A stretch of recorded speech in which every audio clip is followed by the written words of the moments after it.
In this video, we're going to lay out a chord progression. We're going to reverse it, then add halftime and a bunch of other effects to really refine the sound. Let's get right into it. So the first thing we'll do is draw in a C minor triad. Start with the root note of C.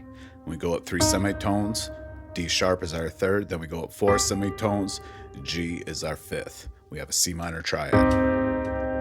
All right, and we want to duplicate this C minor triad. A real easy thing to do in a chord progression, take this third, drop it down a semitone.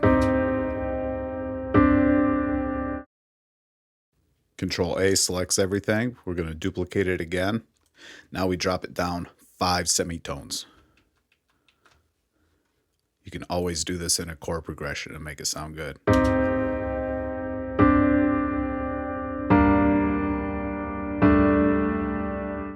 All right. Select everything again, Control A, then Alt S opens the Strumizer. Control the strength right here, the strum of these notes. And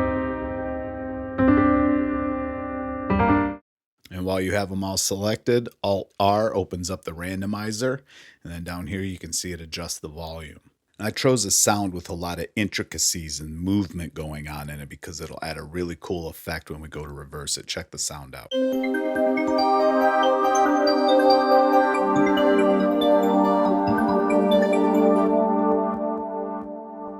Now I'm going to show you how to get a reverse effect that you hear all the time in trap music.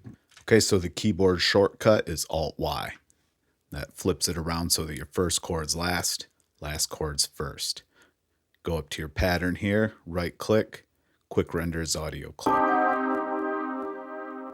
right, go to your playlist, drag and drop that wave file in, and go to the sample, and you reverse it. All right, now check this out.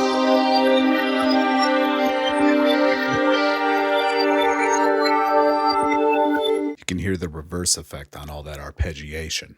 Now what I want to do is add halftime, but before we do that, we're going to pitch it up an octave so that it stays in the same register when halftime brings it down an octave. So the first thing we want to do is go to our pitch knob, bring it all the way up an octave. Now we open halftime. I'm going to set this one to 1 bar and check out what we have now.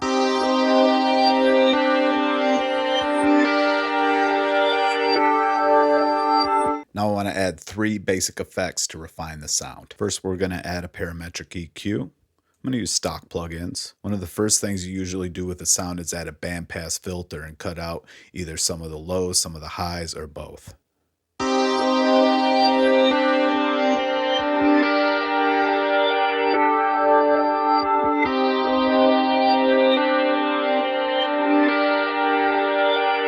Using a bandpass filter allows you to get a really clean mix because you can carve out the frequency range for each instrument. The next effect we want to add is reverb. To start off, I typically turn my wet up to 75 and my dry down to 75.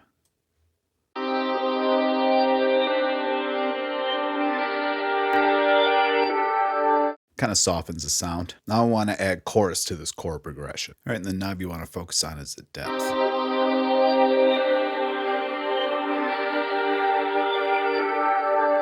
So we took it from this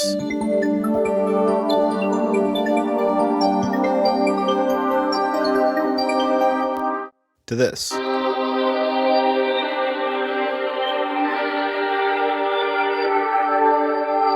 All right, there were a few tips for getting creative with your sound. I hope you learned something. All right, peace.